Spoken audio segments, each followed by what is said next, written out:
I'm Tom Styx with Empire Surgical. In this video I want to discuss a labrum repair using a Biotknotless anchor from Depew Mytech. Before I get into the steps of the actual procedure, I want to mention a couple things regarding some of the key features and a few of the options that are available with the Biotknotless anchor.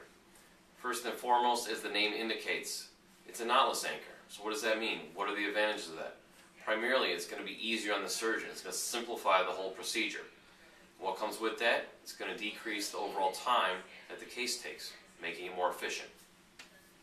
What else does it do? One size fits all. It's the same size, standard. The nose of the anchor is a 2.9 millimeters. The tail is about 3.9, and then the length is 9.0. So it's relatively small. It's designed to fit into the glenoid and to tie back any labral tears. Beyond that, there is a anchor loop of suture that is attached through the anchor itself. It's about 25 millimeters long. It comes with an optional of 3 different types of suture: orthocord, panacryl, and ethibond. Additionally, the actual anchor itself is comprised of 2 materials, either Bioacryl Repeat BR, which is an osteoconductive biocomposite material, or it comes in PLA, which is polylactic acid. Polylactic acid is a biodegradable thermoplastic material. That's a little bit about the structure and the composition of the actual anchor. Let's get into the procedure. So with any shoulder scope or any shoulder procedure, what we want to do is first establish our portals. For the viewing portal, we're going to do posterior, as we did with the rotator cuff. We're going to insert it 2 centimeters inferior and 2 centimeters medial of the acromion. That's going to be where we're going to insert our scope. We're going to aim and push the obturator through, aiming at the coracoid, in which case we'll feel a little bit of resistance, and when that resistance eases up, we're going to know we're in the glenohumeral joint space. After that, we need to establish 2 other portals. They're going to be anteriorly located, the anterior inferior and superior portals. They're going to be inserted in the rotator interval, which is defined as the space between, sort of like a triangle, between the humeral head, subscapularis, and the biceps tendon. So once we've established our portals, now we need to investigate the tear. So we're going to go in with a probe and a grasper.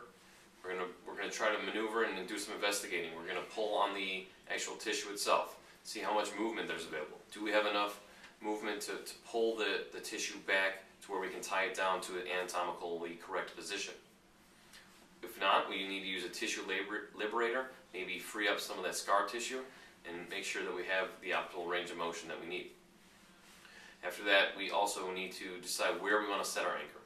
So once we've decided this, we need to use a rasp, maybe a bone burr, and we're going to create some bleeding on the bone. That's going to help promote healing once we tie the tissue down. Okay, so now we've decided where we're going to set our anchor. We need our drill guide. There's 4 types of drill guides that are available with the Biotknotless. We have the fish mouth, the sawtooth, the dovetail, and the hybrid. The only difference between these 4 is there's just different features on the distal tip, and that's going to allow for different security depending on the features of the bone, and just to hold the drill guide in place so that it doesn't slip when we're performing the procedure. Once we've chosen our drill guide, we set that on the glenoid rim. You want to go maybe a centimeter or maybe a millimeter or 2 on the inside of towards the fossa off the glenoid rim. You're going to drill with the step drill and bottom that out. Just bury it until it hits the proximal end of the drill guide. At this point, remove the drill tip, remove the drill guide. Now it's time to insert our anchor itself. So with some of the other anchors, and the majority of them that are required to tie knots, we first set the anchor, then pass the suture, and then tie it down. In this case, we're going to kind of do it in the reverse order. Being knotless, we're going to pass the suture first using a utility loop. Now the utility loop is going to be sort of like a chain link. It's going to be linked to what's known as the anchor loop. Okay? And the idea is being past the utility loop and then pull the anchor loop through the tissue.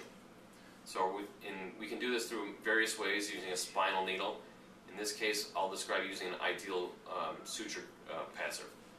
So using the anterior superior portal, we'll load the chia into the ideal, pass it down the superior cannula, and then pierce the tissue.